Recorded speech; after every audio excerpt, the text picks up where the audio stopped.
দিদি বলছিলাম কি, আমি না সেরকম কিছু করাবো না। আসলে আমি একটু শুধু খোঁজ নিতে এসেছি। আমাকে তো দেখছেনই, আমি এগুলো আমার ন্যাচারালগুলো, আমি পুরো ন্যাচারালি পুরো ফর্সা। ও সিরিয়াসলি, তুমি ন্যাচারাল ফর্সা? তোমায় তো দেখে মনে হয় না তুমি ফর্সা। ডানটা মামায় চাটবে। আর বলছিলাম কি, আপনি গোল্ড ফেসিয়াল করান? আর কত টাকা নেন? আচ্ছা, গোল্ড ফেসিয়াল করাবে? গোল্ড ফেসিয়াল করতে বেশি না, 3,500-এর মধ্যে তোমার ভালো হয়ে যাবে। ও আচ্ছা, আসলে আমি না করাবো না, আমার অনেক বান্ধবীরা আছে যারা এই সমস্ত পার্লার ট্রিটমেন্ট করায়, তো ওরাই আমাকে খোঁজ নিতে বলেছিল। ওই আমার বাড়ি থেকে আপনার পার্লার দেখা যায়, তো সেই কারণে আমি আপনার পার্লারটা প্রেফার করেছিলাম, তাই জানতে এসেছিলাম। ঠিক আছে, আমি আপনার পার্লারের ঠিকানা ওদের দিয়ে দেবো। বলছি, আপনি চুল কাটেন তো? শুধু চুল কাটা কেন, আইব্রো, পেডিকিওর, মেডিকিওর, ফেসিয়াল, তারপরে হোম সার্ভিস, তোমাদের সব কিছু প্রোভাইড করা হয়, এমনকি বডি ম্যাসাজও। আচ্ছা আচ্ছা, সামনেটা না লেয়ার দিয়ে পিছনটা ইউ করব, কত লাগবে? 2,500-এর মতো হয়ে যাবে তোমার।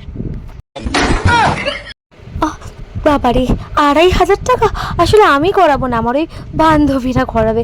আচ্ছা, যদি শুধু ইউ করি তাহলে কত নেবেন? বেশি না, 1,200 টাকা লাগবে। 1,200 টাকা? আহ কতটা কম টাকা, ওটাও আমার বন্ধুরাই করাবে। আচ্ছা বলছি, যদি শুধু পুরো চুলটাতেই যদি মানে জাস্ট নিচের দিকটা জাস্ট একটু লেয়ার দেওয়া হয় তাহলে কত টাকা লাগবে? লেয়ারের ওপর এখন অফার চলছে, 800 টাকায় হয়ে যাবে তোমার। আচ্ছা, যদি আমি এইটুকু এইটুকু চুল কাটি তাহলে কত নেবেন? চুলে কাঁচি ছোঁয়ানো মানেই হচ্ছে 300 টাকা। সে তুমি যাই কাটো না কেন, তারপর স্টার্ট হবে। কাঁচি ছোঁয়ালেই 300 টাকা লাগবে, চুলে হাত দিলেই 300 টাকা লাগবে। উফ, ভিখিরি হয়ে যাবো এবার। আচ্ছা বলছিলাম কি, আমার তো চুলটা দেখতেই পাচ্ছেন কত সুন্দর।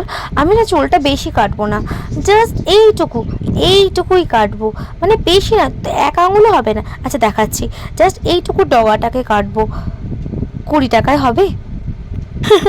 এক্সিটটা না ওই দিকে আছে, বেরিয়ে যাও। ও আচ্ছা, এক্সিটটা এইদিকে না? আচ্ছা ঠিক আছে। বলছিলাম কি, আইব্রো করতে কত নেবেন? আইব্রো তুমি করতে পারবে না, ও তোমার অকাদের বাইরে, অনেক টাকা লাগবে। এক্সিটটা ওদিকে, তুমি বেরিয়ে যাও গো।